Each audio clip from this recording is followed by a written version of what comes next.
Without orders, Union 3 Corps Commander General Daniel Sickles advanced his troops off of Cemetery Ridge to a position he deemed to be ground better suited for defense: the elevated, open plateau around Farmer Joseph Sherfy's peach orchard on the Emmitsburg Road. Sickles' thin line stretched nearly a mile and a quarter from the Rogers farm on his right to Devil's Den on his left.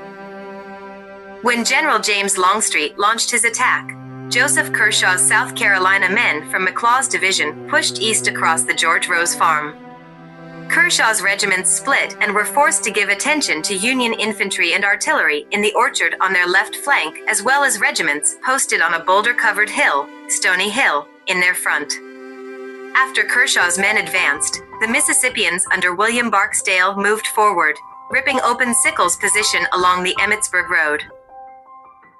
5 volunteer batteries from the Artillery Reserve under Lieutenant Colonel Freeman McGilvery augmented Sickles' regiments and formed a solid line of cannon along the road facing south toward the Rose Farm.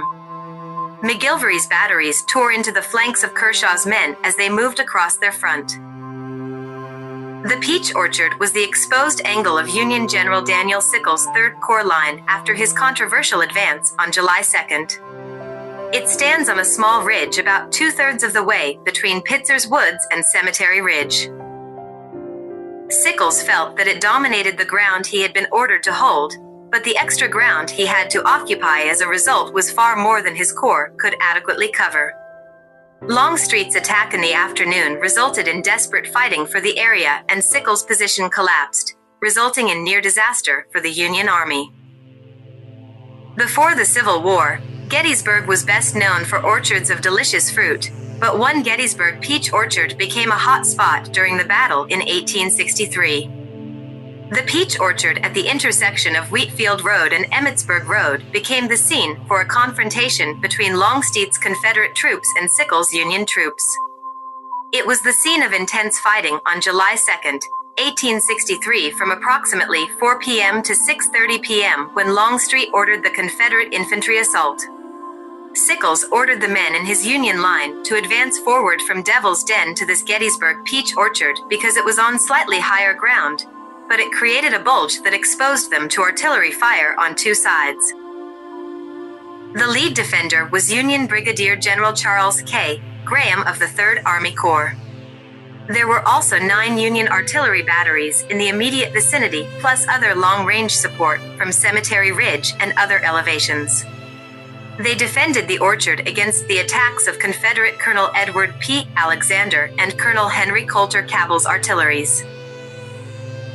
At 6:30 p.m., Longstreet's corps ended the artillery duel and began the assault with a tremendous rebel yell.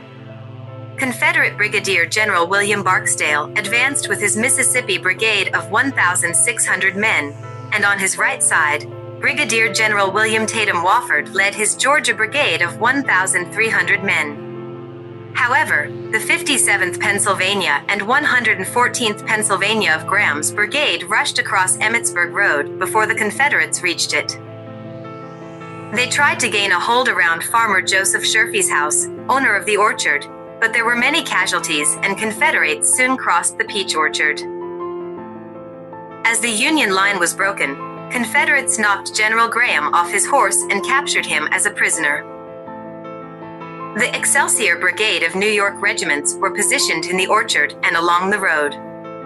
The 73rd New York Infantry, the 2nd Fire Zouaves, a regiment of New York City volunteer firemen, also entered into the battle to fill a sudden gap in the Union line. They faced Barksdale's soldiers from the 13th Mississippi in an area of the orchard now known as Excelsior Field. Sadly, several wounded Union soldiers who took refuge in Sherfy's barn burned to death after it was set on fire by the gunfire. Union General A.A. Humphreys and his division along Emmitsburg Road bought time for the retreat so the Union artillery could escape and reform on Cemetery Ridge. Farmer Sherfy salvaged as many of the damaged orchard trees as he could and planted new tress to replace those that died. He continued to sell canned peaches from his orchard as he had before it was touched by war, but he added an advertisement that they were from his original peach trees on the battleground. Today, The Gettysburg Peach Orchard has been replanted and is maintained as a recreated battlefield site. Look for the monument to the 73rd New York Infantry in Excelsior Field in the Gettysburg Peach Orchard. It was dedicated on Saturday, September 4th, 1897, and shows a firefighter standing next to a soldier in ZO uniform. The inscription reads, "Erected at the instance of volunteer firemen of the City of New York, in grateful recognition of the service rendered by the 2nd Fire Zouaves on this field in defense of the Union July 2nd, 1863.